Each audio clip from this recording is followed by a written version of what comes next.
Hey, good morning. My name is Amanda Rivera. I'm the hearing examiner.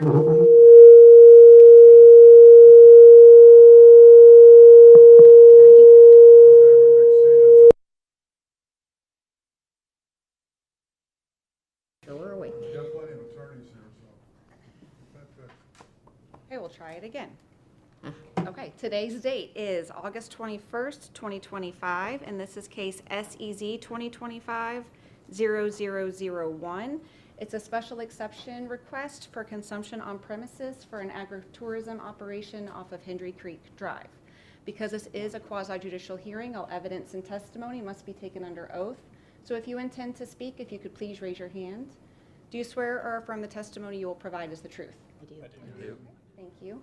So first we're going to hear from the applicant. They're going to present their request in the case and call any witnesses that they may have in support of that request. Following their presentation, we're going to hear from the county staff. They're going to go over their review and recommendation in the case. In this case, they are recommending approval with some conditions. After that, I will open up the public comment period. I will call forward any cards that I have here in the order that I have them. There is only one opportunity to speak, so I would encourage you to take notes as we go through things and make the most of your time when you're at the podium. After we conclude public comment, we'll come back to the parties and we'll hear any closing comments and rebuttal testimony that the applicant and the staff may have. So with that, we can begin when the applicant is ready. We're ready. Okay. Good morning. Hi, good morning. My name is Michael Witt. I'm an attorney with the firm of Hahn, Lozier & Parks here in Fort Myers. I have the privilege of representing the applicant J.J. Days Holdings, LLC, the principals, Mr. and Mrs. Bartley, who are present today. You'll hear from one or both of them.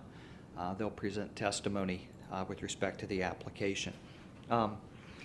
The applicant is an entity that owns the property. If you want to call it the operator, and what's actually going on site is the East Fork Creek Farms operation. The East Fork Creek, I always have to go slowly because I tend to butcher that, is the East Fork of Hendry Creek that runs through the property. It's a very idyllic, beautiful site. You'll hear some of the history that property has been operated as a farm for decades. So the application, as you say, is for a special exception for consumption on premises. David and Elise Bartley, let's just go back one, will testify. And we also have Patrick Murray and Ms. Alexis Crespo from RVI Planning. They've kind of driven everything as the planners on this application. You'll be hearing from them in just a moment. I just want to quickly address the nature of the request, and there's a little, if you want to call it a tweak, in the request, and we'll address that more in the presentation and testimony. This property is ag. We're looking for a special exception in the AG2 district for a consumption on premises of alcoholic beverages. There was back and forth in the application process with the license, what's defined as a 13CT, which is under catering license. The Bartleys have been active in investigating and trying to get what's called a 4COP, kind of the general consumption on premises liquor license. So we would ask ultimately that the language of approval be for a 13CT, and that says and. Really it should be 4. You're not going to hold 2 permits like that, you know, if we got a 4COP license. So a 13CT or a 4COP license, if that is ever able to be obtained and they were to get approval from the state of Florida. As you know, there's a pretty exhaustive background investigation and all of that to be able to get that approved. Does that change, not to interrupt you, but does Yes. that change the use classification? Because typically you see a 4 COP with a restaurant and everything in the staff report evaluated it as a caterer's license that was going to be special events and parking was used for a meeting hall rather than a restaurant. So will that be discussed? Yeah, I don't believe it's limited to a restaurant. That may be, because it can be a number of different things. I don't believe that it is going to change the use at all on the site, and I'll allow RVI to address that a little more in depth, and probably Mr. and Mrs. Bartley as far as their plans for use of the event center there on that site, where everything is going to be located, you know, in a pretty confined spot there on the property. Just, I should have asked staff already. Do you have the affidavit of publication? Was it advertised specifically tied to a 13 CT, or did it? I think it did specify 13 CT. And the reason that I'm asking that question, of course, I mean, I'll hear the testimony that we have today, but I can't consider anything more expansive than what was included here. So this actually has a 2 COP. So I might need to hear testimony on what that is. I'm not sure the distinction between a 2 COP and a 4 COP and a 13 CT. We'll just do all of the letters that are included. So this, what was advertised for today was a 2 COP. So unfortunately, the LDC and 34145C does restrict me. I can't approve anything that's more expansive. So I'll just need to ensure that we don't need to re-advertise and go through that exercise. And we'll look under the LDC as far as the 2 COP and how that's addressed. Thank you. So, okay, with that, I'm going to turn the podium over to Patrick. Thank you. And I will, just for labeling purposes, this affidavit will be Staff Exhibit 2 because Staff Exhibit 1 is the staff report. Thank you. Good morning. Good morning. For the record, my name is Patrick Murray. I don't think I've had the pleasure of presenting to you in the past, but I have been previously qualified as an expert witness by the Lee County Hearing Examiner, and my application resume is on file. For you, I do have a copy of the 48-hour letter and the exhibits that were noted in it, the presentation itself, and then the conceptual plan dated April 14th, 2025. Okay, thank you. So I will accept that as applicant exhibit 2. Thank you very much. Applicant exhibit 1 was the 48-hour letter that I received. That was pre-labeled. So the binder that you're presenting would be applicant exhibit 2. Thank you.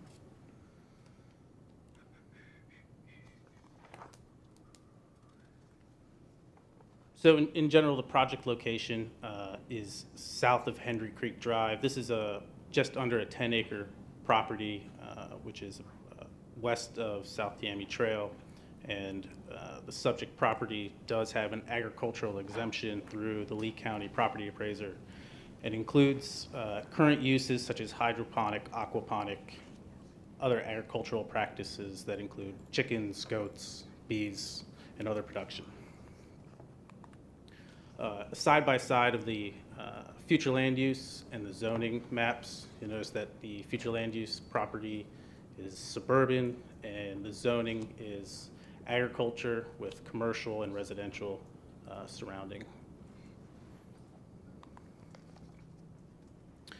This is if you orientate yourself, north is facing to the east here, but to get the entire site plan on one page, the 10 acres. So it's essentially divided up into 2 portions, as where the agricultural portion of the site is the 8 acres to the south, where you can see all those greenhouses and aquaponic tanks and farming production infrastructure. And then the northern portion of the site is where the requested COP areas would occur, the parking and additional infrastructure such as stormwater ponds and ingress and egress to the site. I'll note that the surrounding properties to the west are single-family residential, and then to the east is a vacant agricultural property with no structures or applications in process at the moment. This is a more zoomed-in portion of the site plan that specifically outlines the COP area. The site does have 2 ingress and egress points that will include existing gates and that will remain open during events. The northern boundary includes a 6-foot opaque wall that has since been constructed, along with the western boundary, also including a 6-foot opaque wall and a type A 5-foot wide buffer along Roberts Lane. The COP would be restricted to the 2 areas hatched. Specifically, in the center is the Educational Event Center, which is approximately 5,000 square feet. Roughly about 3,000 of those square feet would be the COP area. The portion to the west hatched is the open-air pole barn, which is also approximately 5,000 square feet, where about 4,500 square feet of that would be the consumption on-premise designated area of the site. Can you go back for the opaque wall? So it says the end, no, the slide you were on, I apologize, but in your comments. So the end of the wall, it basically, it extends the entire frontage along Hendry Creek Drive, and then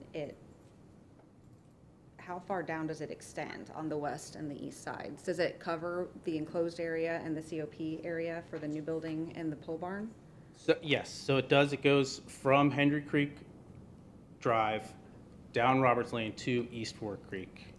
Okay, so it does extend on both sides, east and west, or just the west, and then the east isn't required because that's ag property? That's correct. So it is not required, and we'll address this in the revised conditions that were provided this morning. Were updated to reflect that the eastern boundary does not require a type A buffer or 6-foot wall. And I'll note those 6-foot walls have been constructed and are completed at this time. Okay, so the other hatching that's throughout, is that fencing for the remainder of the perimeter on the west side? On the western side, that the dotted line is the wall location, and then the hatching is the property boundary. Okay, that's just the boundary. Okay, thank you.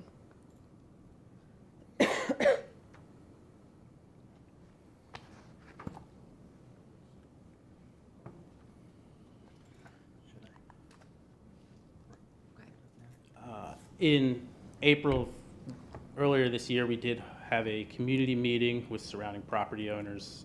Following that community meeting, we were able to receive feedback and tailor our conditions, our proposed conditions, to what was heard and the concerns, but primarily that the consumption on premise would be strictly prohibited, or strictly limited to the pole barn and event center. The buffers would be the 6-foot wall. We initially submitted as a 6-foot opaque fence, and then Mr. and Mrs. Bartley have since constructed a wall instead, and then included a 5-foot buffer along the western boundary abutting those single-family residential. Specific hours and days of the week of operations were also determined, so Monday through Saturday, noon to 10 p.m., and then Sunday, noon to 9 p.m. A lot of the discussion at this community meeting revolved around music, so it was decided that prohibited music in the open-air pole barn, you would not be allowed to have any amplified music within that open-air pole barn. And then within the enclosed event center, the windows must be closed, the doors must be closed, and then the amplified music must be directed toward the north and east of the property.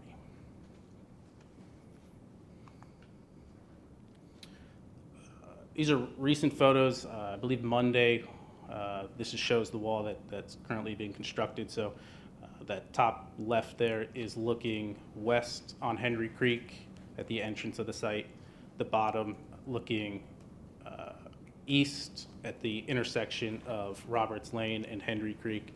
And then the larger photo in the center there is internal to the site, which shows the vacant property to the east with additional plantings that have recently been planting. Those are banana trees, which will essentially grow to a larger extent. This is the event center in its entirety. It has been constructed and has been approved. I'm going to turn it over to Mr. and Mrs. Bartley to kind of express their plan with the event center and how the COP would further provide information to agricultural properties and what their vision is. Thank you. Yes. If I could Yes, please do.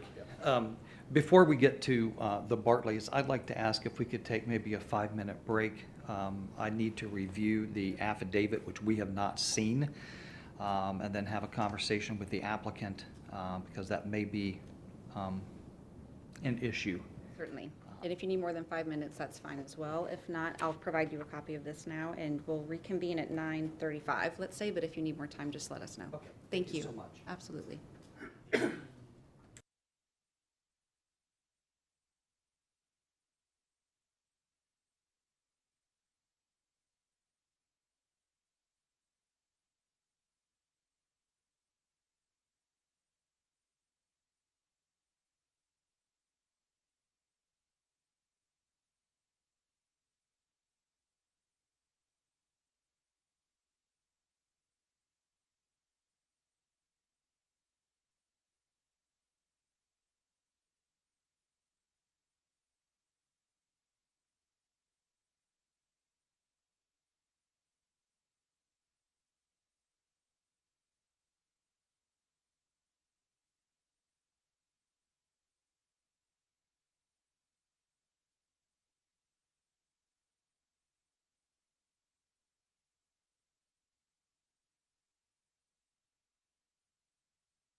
Okay, we are back on the record.